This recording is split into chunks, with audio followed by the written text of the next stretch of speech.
नमस्ते, आप सभी का स्वागत है आज की इस परिचर्चा में। और आज हमारे साथ जुड़ रही हैं आरज़ू काज़मी जी। बहुत दिनों बाद, ये आजकल क्या है, घूमती रहती हैं इधर-उधर पाकिस्तान में, इनके पैर जो हैं वो कम टिकते हैं। ऐसी क्या बात है Arzoo ji? Thank you so much sir कि आपने इनवाइट किया। जी सर, मैंने कहाँ जाना है, मैं बस वही वो कहते हैं ना हमारे यहाँ, मुल्ला की दौड़ मस्जिद तक। तो मेरी दौड़ दुबई तक ही होती है, तो मैं दुबई से ही तो बस होकर आ आपकी जाती मस्जिद दुबई में है? हूँ। मेरी मस्जिद दुबई में, तो वो थोड़ा आसान लगता है। लेकिन वो सर, वो जाना भी इसलिए हो गया था क्योंकि आपको मालूम है कि कुछ दिन पहले जो है गवर्नमेंट ने इंटरनेट पे पाबंदी लगा दी थी। ट्विटर, यूट्यूब कुछ भी नहीं चल रहा था, और अच्छा, कहा अच्छा। यही जा रहा था कि कहानी लंबी हो जाएगी। तो मैंने उस ज़माने में वीज़ा मंगवा लिया था। वीज़ा एक्सपायर हो जाता है 2 मंथ्स में। ख़ैर वो हालात तो ठीक हो गए, लेकिन मैंने कहा वीज़ा आ ही गया है तो चलो चले ही जाते हैं। तो वो इस वज़ह से जाना हो गया। Okay, okay, okay. चलिए, कोई बात नहीं।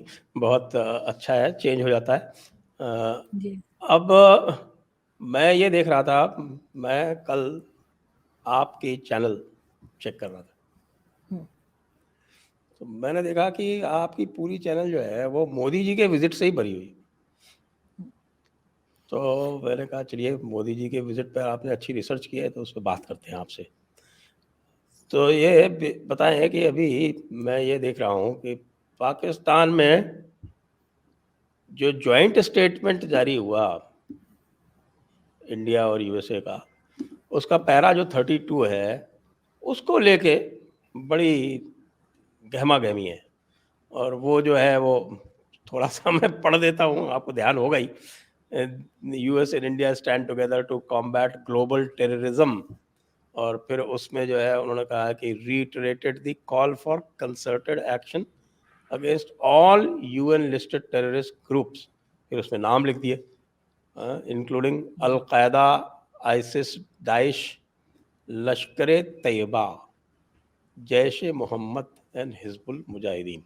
अब ये तो आप जानते हैं कि ये तो पाकिस्तानी इस्टेब्लिशमेंट के बिल्कुल दामाद टाइप के ही है। तो इसको लेके पाकिस्तान से स्टेटमेंट जारी करने की क्या ज़रूरत पड़ गई थी?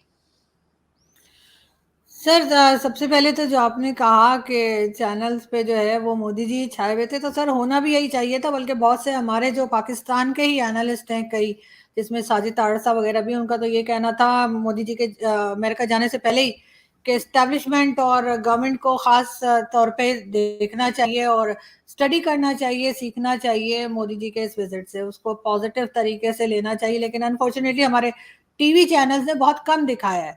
तकरीबन ना होने के बराबर आप समझ लीजिए, शायद इक्का-दुक्का किसी ने कोई बात की हो, बाकी ऐसा लग रहा था जैसे कुछ हो ही नहीं रहा।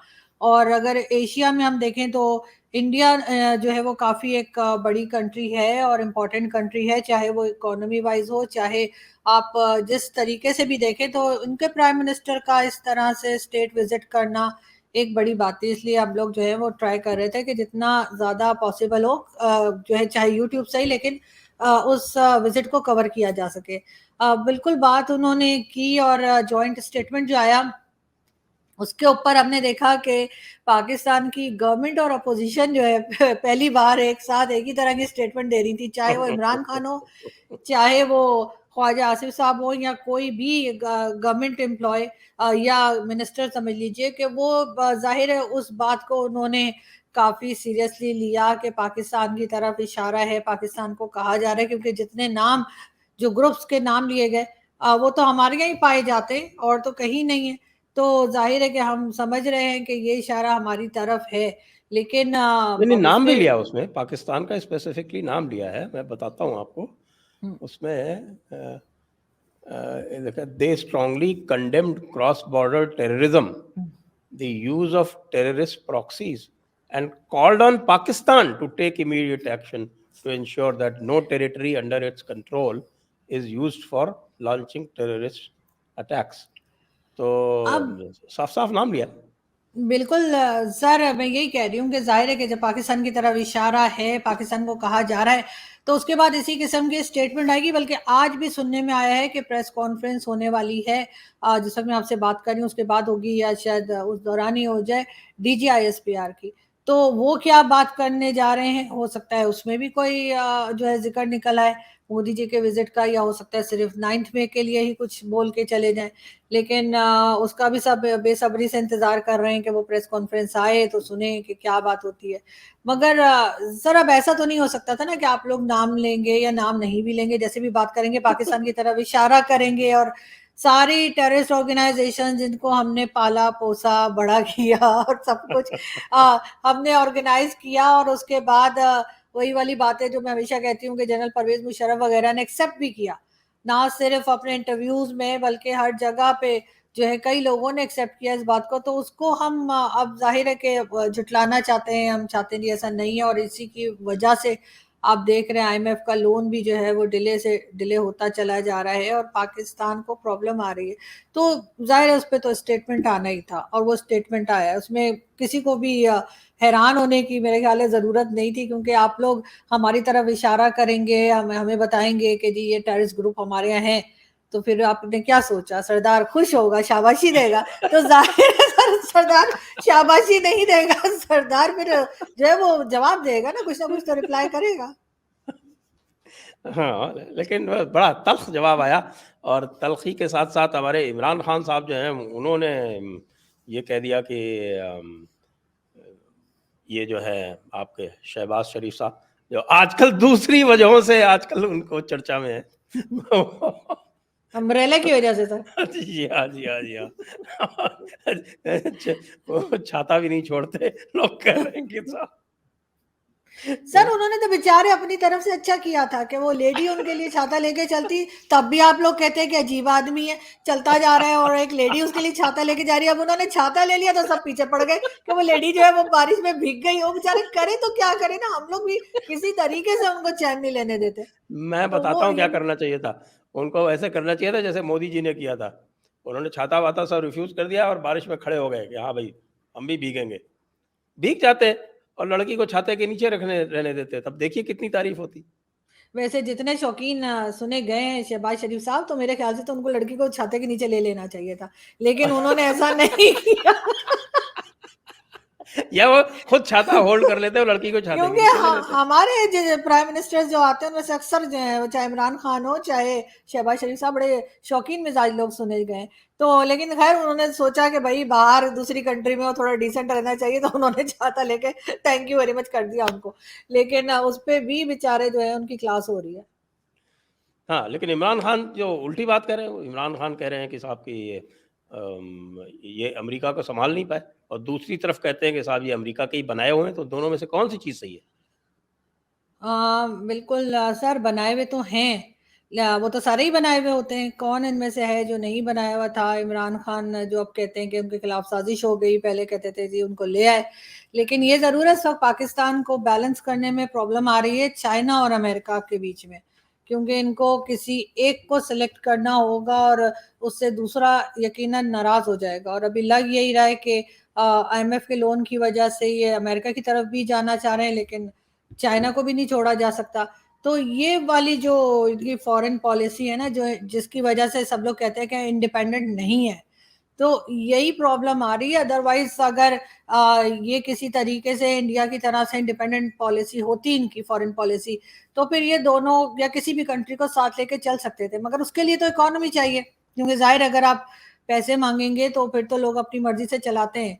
मगर ये चीज़ हमारे पॉलिटिशियंस की समझ में ही नहीं आ रही है, और ये बस इसी किस्म के ग्रुप्स बने हुए, जो कि पहले भी था, इमरान खान के टाइम में भी यही हो रहा था कि बाजवा साहब और कुछ लोग एक तरफ थे और इमरान खान जो थे वो चाइना की तरफ थे, बाकी लोग अमेरिका की तरफ थे। इसी किस्म का झगड़ा इनका चल रहा था, और अभी भी इसी तरह की कंफ्यूजन फैली हुई है।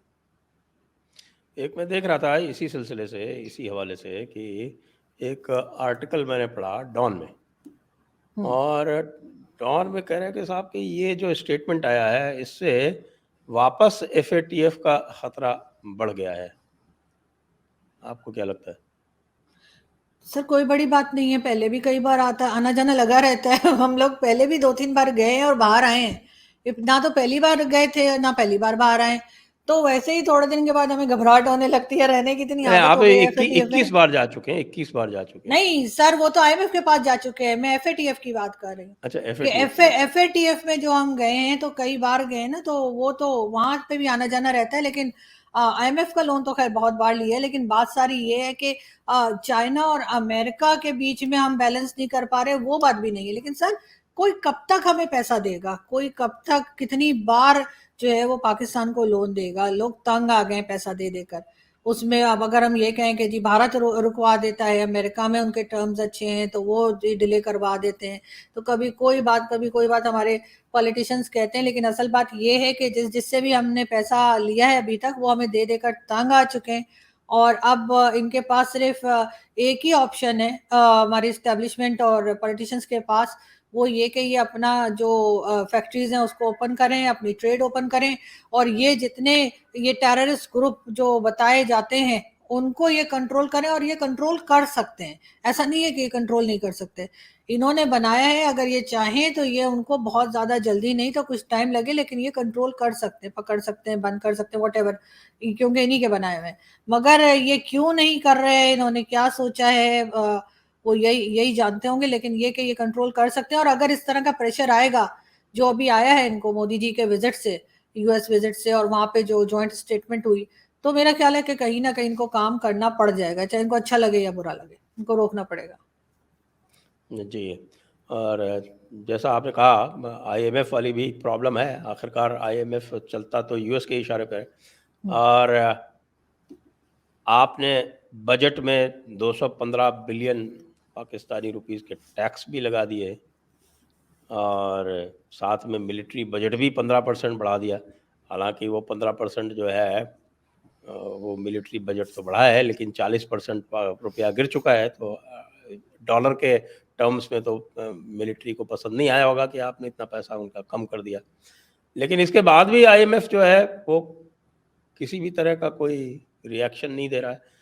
पुराना वाला तो अब बंद हो गया, तो जून में बंद हो जाना था। अब तो नया प्रोग्राम चालू होगा, तो उसके क्या चांसेस हैं?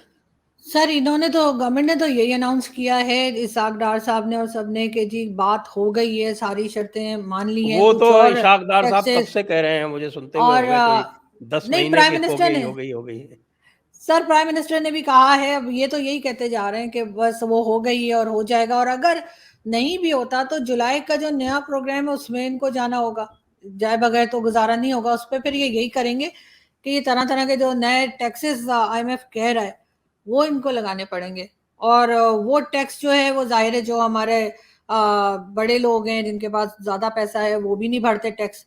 और जो गरीब हैं, यानी कि जो कहा जाता है कि जी जिनके पास खाने को नहीं है, या जिनके पास प्रॉपर तरीके से हर चीज लेने के पैसे नहीं है, तो जाहिर है वो तो टैक्स के उसमें आता ही नहीं है कि वो टैक्स दें। तो फंसेंगे मेरे जैसे मिडिल क्लास वाले ना, ये हमसे टैक्स ले ले कर ना, और सारे अपने मसले हल करेंगे हमारे जैसे लोगों से। तो ये मसला इनको आएगा। लेकिन देखते हैं कि ये क्या करते हैं। वैसे तो टैक्स इन सबको देना चाहिए, लेकिन हमारे तो बहुत से ऐसे पॉलिटिशियंस और सैनेटर्स और कई लोग ऐसे हैं जो बड़े बड़े घरों में और महंगे महंगे एरियाज में रहते हैं, लेकिन अगर उनका टैक्स चेक किया जाए तो पता लगता है कि उन्होंने कोई टैक्स भरा ही नहीं है। तो ये इस किस्म की नौटंकियां तो यहाँ चलती हैं, लेकिन आईएमएफ की तरफ से जो शर्तें हैं वो तो इनको माननी होंगी। जी। और साथ में ये भी देखने में आ रहा है कि आपका नवाज शरीफ को भी वापस बुलाया जा रहा है। बिल्कुल, नवाज शरीफ साहब को वापस बुलाया जा रहा है। अभी इस वक्त सारे के सारे लोग, चाहे वो पीपल्स पार्टी के हों, चाहे वो पीएमएलएन के हों, सब लोग जो हैं वो दुबई में हैं। और नवाज शरीफ साहब के ऊपर से केसेस खत्म होते चले जा रहे हैं, और लग यही रहा है कि उनको वापस लेकर आएंगे और फिर दोबारा वो अपनी पार्टी को लीड करेंगे। तो वो फिर शहबाज शरीफ का क्या होगा?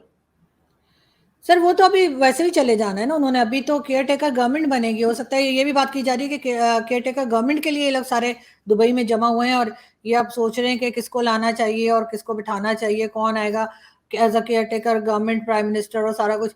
उसके ऊपर बातचीत के लिए ये लोग इकट्ठे हुए हैं, क्योंकि गवर्नमेंट तो वैसे भी एक या दो महीने बाद मेरे ख्याल है वैसे भी खत्म ही हो जाने उनका टेन्योर जो है। तो शहबाज शरीफ साहब ने तो वैसे ही चले जाना है। तो नई गवर्नमेंट आएगी, उसके बाद इलेक्शन की बात होगी। अब वो केयर टेकर गवर्नमेंट कितने दिन चलती है वो पता नहीं, लेकिन ये जरूर है कि कहा यही जा रहा है कि टाइम पर होंगे इलेक्शंस। तो अगर इलेक्शंस टाइम पर होते हैं तो अब केयर टेकर गवर्नमेंट में कौन आता है, उसके लिए बात करने के लिए ये सब लोग दुबई में जमा हुए हैं। आपको लगता है इलेक्शन हो जाएंगे? सर लगता तो यही इलेक्शन हो जाएंगे, क्योंकि जितने भी लोग हैं जो एक्सपर्ट्स हैं जो हैं उनको वो बात यही कर रहे हैं कि इलेक्शंस तो ये करवाएंगे। अब ये और बात है कि उसके बाद लग यही रहा है कि पीपल्स पार्टी की बारी है। बिलावल भुट्टो ने कहना शुरू कर दिया है कि जी अभी मैं आ रहा हूँ, मेरी बारी है। तो फिर देखते हैं सर, अब की बारी फिर जरदारी, वो यहाँ पे नारा है ना। तो फिर लग यही रहा है कि इमरान खान को साइडलाइन करेंगे और पीपल्स पार्टी को हो सकता है कि सामने लाएं। तो लेकिन मैंने तो एक और बात सुनी है, पता नहीं आपके यहाँ बात चर्चा है कि नीचे चर्चा है। मैंने तो सुना है कि जरदारी और इमरान खान में पैक्ट हो रहा है। नहीं ऐसा कुछ मैंने तो नहीं सुना, ऐसा कुछ नहीं है। वैसे ये है कि इमरान खान की पार्टी को पीएमएलएन जो है वो टेररिस्ट ऑर्गेनाइजेशन डिक्लेयर करना चाह रही थी। उसके लिए जो है वो पीपल्स पार्टी ने इनकार किया है। उन्होंने कहा है कि नहीं, हम इस चीज को सपोर्ट नहीं करते। बिकॉज जाहिर सी बात है, अगर आज इमरान खान तो कल फिर इनकी बारी भी आ सकती है, जो लोग ऐसा करने जा रहे हैं। तो अगर इमरान खान से इनके किसी किस्म के डिफरेंसेस हैं तो वो हुआ करें पॉलिटिकल लेवल पे, लेकिन उनकी पार्टी को ये टेरर ऑर्गेनाइजेशन जो है डिक्लेयर नहीं कर सकते। मतलब हाफिज सईद की पार्टी को नहीं किया है, टीटीपी को नहीं किया है, टीएलपी को नहीं किया है, तो फिर तहरीक इंसाफ को क्यों। तो लेकिन इस तरह की किसी बात पे मेरा ख्याल है कि इनकी बात हो रही होगी। तो वैसे जो आपके फॉरेन मिनिस्टर हैं बिलावल साहब, जिनको प्यार से बिल्लो रानी भी कहा जाता है, उनकी परफॉर्मेंस कैसी है एज फॉरेन मिनिस्टर? सर अभी तो फिलहाल यही लग रहा है कि उनको सिर्फ पूरी दुनिया की सैर कराई जा रही है। और वो डिफरेंट कंट्रीज में थोड़े दिन के बाद गए होते हैं, कभी किसी कंट्री में कभी किसी कंट्री में। और उसका रीजन भी यही बताया जा रहा है कि नेक्स्ट टाइम जब इलेक्शंस हों तो काफी चांसेस हैं कि Bilawal Bhutto Zardari as a prime minister आएंगे। और अगर ऐसा होता है और Bilawal Bhutto as a prime minister आते हैं तो फिर ज्यादातर कंट्रीज के जो हेड ऑफ स्टेट हैं वो बिलावल साहब को जानते होंगे, उनसे मिले होंगे। तो एक रीजन ये भी है जिसकी वजह से वो उनको कभी किसी, आप देखा बहुत कम पाकिस्तान में होते हैं, कभी कहीं गए कभी कहीं गए। तो शायद एक तरह की उनकी ट्रेनिंग चल रही है। और पहले उनका अपना भी यही ख्याल होगा कि पहले जुल्फिकार अली भुट्टो उनके नाना जो थे वो भी शायद फॉरेन मिनिस्टर थे, उसके बाद प्राइम मिनिस्टर बने। तो शायद उसी चीज को लेकर इनको भी उसी तरह से सब कुछ बताया सिखाया जाता है। क्योंकि हमारे यहाँ तो वो खानदानी सियासत चलती है ना, नवाज शरीफ नहीं होंगे तो मरियम नवाज होंगी, नहीं तो शहबाज शरीफ होंगे। मतलब इनकी पार्टी में लगता है कोई और है ही नहीं। और यही प्रॉब्लम जो है वो पीपल्स पार्टी के साथ है कि इनका सिर्फ भुट्टो खानदान के जो लोग हैं वही प्राइम मिनिस्टर बनेंगे और वही आगे आएंगे। बाकी पार्टी में लगता है कि कोई इस काबिल ही नहीं है, ये आने नहीं देते असल में इस किस्म की। इनका सेटअप ऐसा है। जैसे आपके यहाँ है वो गांधी फैमिली कांग्रेस में, एक जाता है दूसरा आता है, वही चीज यहाँ चल रही है सेम। हाँ, लेकिन हमारे यहाँ गांधी फैमिली के अलावा दूसरी पार्टी जो रूलिंग पार्टी है उसमें तो इस तरह का कोई ट्रेडिशन नहीं है। लेकिन बहुत सारी पार्टियां हैं खासतौर से ऑपोजिशन में। बल्कि अभी एक ऑपोजिशन की मीटिंग हुई थी पटना में, बिहार में। और उसमें जिन लोगों ने पार्टिसिपेट किया उसमें से ज़्यादातर इसी तरह की हैं जो एक फैमिली फिefdom टाइप की है। ऐसा ही है। और किसी को अगर आगे बढ़ना होता है तो उसे फैमिली fiefdom तोड़ के अपनी खुद की फैमिली fiefdom बनाने का। तो मुझे लगता है कि पूरे ये बर्रे सग़ीर में, ये पूरे सब कॉन्टिनेंट में ही इस प्रकार की एक प्रचलन हो गया है। BJP is a notable exception. और आगे भी कोई चांस नहीं है क्योंकि नरेंद्र मोदी की तो कोई औलाद ही नहीं है हम्म, और कोई फैमिली बिल्कुल। ही नहीं है। तो इसलिए तो वो तो अभी रहेगा कुछ समय तक, ऐसा लगता है। एक चीज़ और देख रहा था मैं कि इतना सारा प्रयास किया, चाइना से भी पैसे आए, यूएई से भी पैसे आए, लेकिन उसके बाद भी जो फॉरेन एक्सचेंज रिजर्व है पाकिस्तान का, वो फिर से $4 बिलियन से नीचे चला गया है। वो जनवरी में था और जनवरी के बाद अब 5 महीने के बाद फिर से नीचे चला गया। कोई इम्प्रूवमेंट तो दिख ही नहीं रहा है, तो फिर आगे इतना सारा रीपेमेंट आ रहा है, मेरे ख्याल से 11-12 बिलियन का तो फॉरेन एक्सचेंज रिटर्न करना है, वो कैसे काम चलाएंगे? सर जो जाहिर है कि जो रिजर्व्स हैं वो डाउन तो जाएंगे ही, क्योंकि अगर आप कमा नहीं रहे हैं और सिर्फ लोगों से लेके खर्चा चला रहे हैं, गवर्नमेंट चला रहे हैं या कंट्री को चला रहे हैं, तो वो पैसे तो वहाँ खर्च हो रहे हैं ना, वो कम ही होंगे, बढ़ेंगे तो नहीं। उन्होंने कोई वो मुर्गियां तो है नहीं कि अंडे दे देने पैसों ने, तो वो जाहिर है कि फिर उसको तो वो उनको खर्च ही होना है, खत्म ही होना है, और काम ये कर रहे नहीं है, अपने बस खर्चे चलाते जा रहे हैं। अभी इस वक्त प्रेसिडेंट ऑफ पाकिस्तान जी। सदर आरिफ अलवी साहब अपने खानदान के लोगों को लेकर, जो कि 52 मेंबर्स हैं, उनको सरकारी खर्चे पे हज के लिए लेकर गए।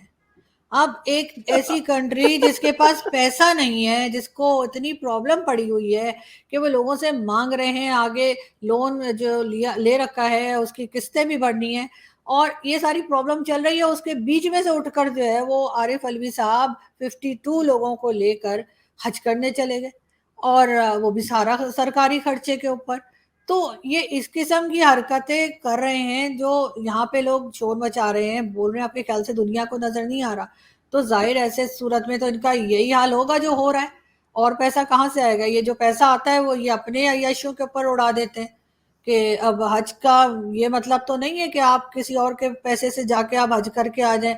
इन्होंने मतलब फैशन बनाया हुआ है, वहां से सेल्फीज आना शुरू हो जाएंगी खाने काबा से, तो वो अलग तमाशा होता है। तो यहाँ पर ये प्रॉब्लम है कि ये कमा कुछ नहीं रहे हैं, मांग कर खा रहे हैं, और एक से उधार लेते हैं, दूसरे को दे देते हैं, उधर से तीसरे से लेते हैं, पहले वाले को दे देते हैं, वो ऐसे ही म्यूजिकल चेयर चल रही है।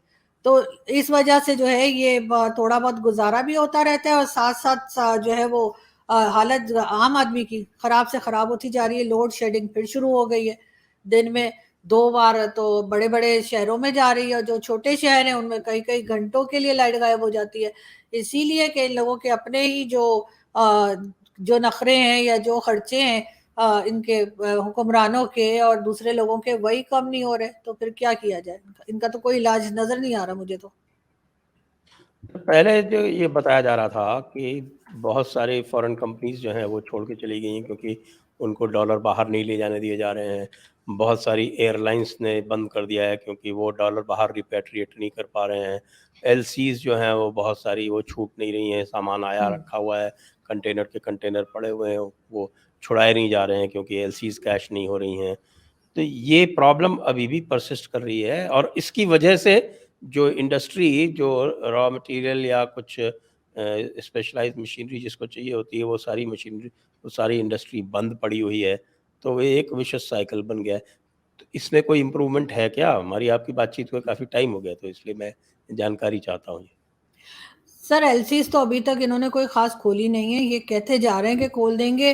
जो कंपनीज बंद हो रही हैं वो इस वजह से नहीं हो रही कि ये डॉलर ले जाने नहीं दे रहे, ये इसलिए बंद हो रही है क्योंकि उनको यहाँ बिजनेस नहीं मिल रहा है, और उनको रिटर्न नहीं आ रहा है। अभी जैसे होंडा सिविक के बारे में बताया गया कि जी लास्ट 2 या 3 मंथ से उनकी एक सिंगल गाड़ी भी नहीं बिकी है, तो वो क्या करेंगे? तो उन्होंने अपनी जो वर्कशॉप्स हैं या अपनी जो कार शोरूम्स है वो बंद कर दिए हैं, तो या बंद करने का अनाउंस कर दिया है। तो इस तरह की चीजें हो रही हैं, और इसी तरह की प्रॉब्लम्स हैं। एयरलाइंस? बाकी एयरलाइंस का भी यही है कि एयरलाइंस जो है उनके साथ भी यही है कि अगर लोग नहीं जा रहे उसमें या टिकट नहीं ले रहे, इस तरह से इन्होंने कोई डॉलर ले जाने से मना नहीं, कि कर भी नहीं सकते। अगर इंटरनेशनल एयरलाइंस हैं और वो यहाँ से ऑपरेट कर रही हैं अगर अभी तक, तो जितनी भी हैं वो तो उनको तो नहीं ये रोका जा सकता। हाँ, उनके ऑपरेशंस कम जरूर हो गए होंगे कि लोग जाहिर है जो जिन्होंने निकलना था वो निकल गए होंगे बाहर, कई लोग जा भी चुके हैं, और बाकी जो हैं वो थोड़ी बहुत जो चल रही हैं, चाहे वो पीआईए हो या कोई इंटरनेशनल एयरलाइन हो, उसमें लोग ट्रैवल कर रहे हैं। मगर ऐसा नहीं है, मगर डॉलर रेट जरूर नीचे आया है। पहले डॉलर रेट तो 312 तक जा चुका है था, लेकिन अब जो है वो 283 पे शायद पहुंचा है, तो 283 और इस तरह से चल रहा है। तो डॉलर रेट तो थोड़ा नीचे इन्होंने संभाला है, मगर बाकी चीजें जो हैं वो वैसी की वैसी हैं, और जाहिर है सब कुछ इनका जो है वो आईएमएफ के लोन के ऊपर टिका हुआ है, और वो जब तक नहीं मिलता तो ये और हालत इसी तरीके से रहेगी। लेकिन नवाज शरीफ अगर आ जाते हैं नवाज शरीफ की क्योंकि काफ़ी बिजनेस कम्युनिटी से हैं, जैसे आपके यहाँ मोदी जी को कहा जाता है ना कि गुजरात से हैं तो बिजनेस माइंडेड हैं, तो यही चीज़ नवाज शरीफ साहब के साथ भी है और शायद यही वजह है कि उनकी मोदी जी सच्ची बनती भी थी, तो शायद वो कुछ थोड़ा बहुत कोई तरीका निकालें इसमें से बाहर आने का, वरना तो बड़ा मुश्किल लग रहा है कि ये आगे किस तरह से सरवाइव करेंगे बगैर मजीद किसी फंड के। और लोग एयरलाइन से नहीं जा रहे हैं लेकिन बोट से जा रहे हैं। और सर वो तो हमेशा से होता रहा है, ये तो कोई ना तो पहला हादसा है ना पहली बोट है ना कुछ है, हमेशा से पाकिस्तान में जो है वो ह्यूमन स्मगलिंग जो है वो चलती रही है। और ये और बात है कि ये क्योंकि एक बड़ा हादसा था तो बहुत शोर मच गया इस बात का, अदरवाइज तो पहले भी लोग ऐसा करते रहे हैं। और बड़े बड़े कई बार ये कहा जाता था कि जो आर्टिस्ट बाहर जाते हैं अपने साथ लोगों को लेकर के जी हमारे हेल्पर हैं या कुछ है, उनके बारे में भी कहा गया कई बार कई लोगों के बारे में कि जी ये वहां ले जाके लोगों को भगा देते हैं, इधर उधर हो जाते हैं लोग, इस किस्म की हरकत होती है, तो क्योंकि वीजा मिल जाता है ना बता के कि हाँ जी हमारे साथ जा रहे हैं। तो लेकिन ये चीजें पहले इतने ज्यादा जो है वो लोगों को पता नहीं थी, इतना ज्यादा न्यूज नहीं आती थी। अब क्योंकि न्यूज आने लगी है तो लोगों को पता लगने लगा है, लेकिन जाहिर है लोगों के हालात खराब हैं तो ही वो इतना बड़े बड़े रिस्क लेते हैं कि किसी तरीके से वो किसी दूसरी कंट्री में पहुंच जाएं, इटली पहुंच जाएं या कहीं पहुंच जाएं, फिर पता नहीं वहां से आगे उनके लिए क्या रखा हुआ था। मुझे तो ये समझ नहीं आ रही कि इतने सारे लोग जब इटली पहुंच जाते फिर आगे इनको जॉब कौन देता और ये किस तरीके से मैनेज करते। लेकिन बहरहाल एक अफसोसनाक बात थी। और इसके ऊपर भी अगर हमारे जो पॉलिटिशियंस हैं या हमारी जो गवर्नमेंट है अगर उनको शर्म नहीं आती तो फिर बहुत अफसोस की बात है, वरना देखना चाहिए कि लोगों की यह हालत कर दी है कि लोग इस तरह से भाग रहे हैं। लेकिन ये अभी की बात नहीं है, ये कई सालों से यही कुछ हो रहा है। जी, और इमरान खान कहाँ हैं? आपके यहाँ सेंसरशिप लागू कर दी है सुना इमरान खान की बातचीत के ऊपर। इमरान खान की कोई भी बात जो है वो टीवी पे नहीं दिखाई जाएगी, वो हम्म। प्रिंट मीडिया में नहीं आएगी। तो फिर अगर प्रिंट मीडिया और टीवी नहीं मिलेगा इमरान खान को तो वो तो उनकी खुराक है, वो खुराक नहीं मिलेगी तो वो कैसे जिंदा रहेंगे? सर ये वही हो रहा है जो इमरान खान ने खुद किया था नवाज शरीफ साहब के साथ, कि उन्होंने कहा था कि नवाज शरीफ साहब को टीवी पे नहीं दिखाया जा सकता, उनकी कोई न्यूज़ नहीं चल सकती, उनकी कोई किस्म की अगर वो कहीं एड्रेस करते हैं पब्लिक से तो वो नहीं दिखाया जा सकता। तो जाहिर है अब जब नवाज शरीफ साहब के भाई प्राइम मिनिस्टर बन के आएंगे तो वो बदला तो लेंगे। तो वही सब कुछ इमरान खान के साथ हो रहा है। और जो कि नहीं होना चाहिए लेकिन ये क्या हो रहा है क्योंकि हर एक को राइट है अपनी बात करने का। तो अब इमरान खान फिलहाल यूट्यूब पे बात कर रहे होते हैं और वहीं से उन्होंने अपना वो प्राइम मिनिस्टर वाला जो सेट लगा रखा था दो फ्लैग्स का, वो तो अभी भी वैसा ही है। तो वो अभी भी मेरे ख्याल है अपने ख्यालों में वो प्राइम मिनिस्टर ही अपने आप को समझ रहे हैं। और बार बार अब वो ये कह रहे हैं कि जी मैं एस्टेब्लिशमेंट से बात करना चाहता हूँ, मैं आर्मी चीफ से बात करना चाहता हूँ, लेकिन कोई मुझसे बात नहीं कर रहा। लेकिन यही इमरान खान थे जो कहते थे कि मुझे किसी से बात करने की ज़रूरत ही नहीं है। पार्टी आपने देखा ही उनकी ऑलमोस्ट ख़त्म हो गई है। जैसे बनाई गई थी एस्टेब्लिशमेंट ने वैसे ही तोड़ भी दी। और अब वो सब के सब जाके जहांगीर तरीन खान साहब के साथ चले गए हैं, वो भी एस्टेब्लिशमेंट की ही पार्टी है। और जब के सब जो इमरान खान के यहाँ से निकले थे कुछ तो पीएमएलएन में चले गए, कुछ वहां चले गए पीपल्स पार्टी में, और बाकी जिन्हें कोई एक्सेप्ट नहीं कर रहा था फवाद चौधरी टाइप वो चले गए जहांगीर तरीन खान के पास। तो अब ये जब पंजाब में जब इलेक्शन होंगे तो पंजाब में शायद जहांगीर तरीन खान की पार्टी जो है वो आगे आएगी। तो फिलहाल इमरान खान जो है वो साइड पर है और लग यही रहा है कि कुछ टाइम तक तो उनको साइड पर ही रखा जाएगा। जी, और ये जो मिलिट्री की या सिक्योरिटी की जो प्रॉब्लम चल रही थी, तो हम्म। अंत में मैं ये पूछना चाहूँगा क्योंकि अभी खबर आई थी कि टीटीपी ने बहुत सारे इलाकों पर अब कब्जा कर लिया है और अपना हम्म। एडमिनिस्ट्रेशन भी जारी कर दिया है। पूरे उन्होंने लिस्ट जारी की कि साहब कि ये एरिया जो है एक्स के अंडर में, दूसरा एरिया वाई के अंडर में, इस तरह से कोई इनका एडमिनिस्ट्रेशन भी चालू हो गया है। स्वाट वैली वापस उनके कब्जे में जा चुकी है और ये भी बताया जा रहा है कि जो मिलिट्री है वो रेजिस्ट भी नहीं कर रही है उनको आजकल। नहीं सर, मैंने तो ये सुना है कि अभी तक कब्जा तो वो कहीं नहीं कर पाए टीटीपी वाले, लेकिन ये ज़रूर है कि तालिबान के साथ भी कोई इनकी बातचीत हुई है। जहाँ तक मैं जानती हूँ, आई डोंट नो कि कहाँ तक ये खबर जो है वो सही है, लेकिन ये है कि उन्होंने इनको ज़रा साइडलाइन किया है टीटीपी को। उनके अटैक्स भी थोड़े कम हुए हैं, फोर्सेस ने वहाँ पर कंट्रोल किया है। जो तालिबान है उनके साथ भी बातचीत चल रही है, उनके साथ भी बात की जा रही है इनको कंट्रोल करने के लिए। नहीं, स्वात वगैरह में फिलहाल तो ये ऐसा कुछ नहीं कर पाए हैं, क्योंकि अभी थोड़े दिन पहले, कल या परसों में ही अमीर मुकाम जो पीएमएलएन के मेंबर हैं, स्वात में उनके ऊपर फायरिंग जरूर हुई थी, लेकिन उनके ऊपर पहले भी कई बार फायरिंग हो चुकी है, और उसमें टीटीपी वालों का हाथ नहीं होता, इनकी अपनी दुश्मनियां चल रही होती हैं पठानों की ना आपस में एक दूसरे से। तो वो था, लेकिन ये जरूर है कि कहा यह जा रहा है कि टेंशन जो है वो थोड़ी सी कम हुई है। और अभी हो सकता है कि पता नहीं ईद की वजह से छुट्टियां मना रहे हो दोनों तरफ के, क्या कर रहे हैं, लेकिन हो भी सकता है कि वो कहा होगा चलो अभी बकरे शकरे काटते हैं, बाद में मिलते हैं। तो हो सकता है ऐसा हुआ कि बहुत सारे बकरे वगैरह लेके उन्होंने टीटीपी को दे दिया हो कि जाओ भाई, वो क्या सब्जी वज्जी बनाते हैं ना ये लोग, वो बनाओ और फिर बाद में मिलते हैं। तो इस तरह का है, लेकिन बहरहाल टेंशन तो है, लेकिन वो चीज नहीं है कि आप अब अगर ये कहें कि कोई कब्जा हुआ है, कब्जा नहीं हुआ है। हाँ, एक दूसरे पे अटैक और एक दूसरे की जाने लेना, एक दूसरे को नुकसान करना, वो चल रहा है किसी हद तक। मगर अभी फिलहाल ऐसा कुछ नहीं बताया गया है कि किसी जगह पे कब्जा हुआ है।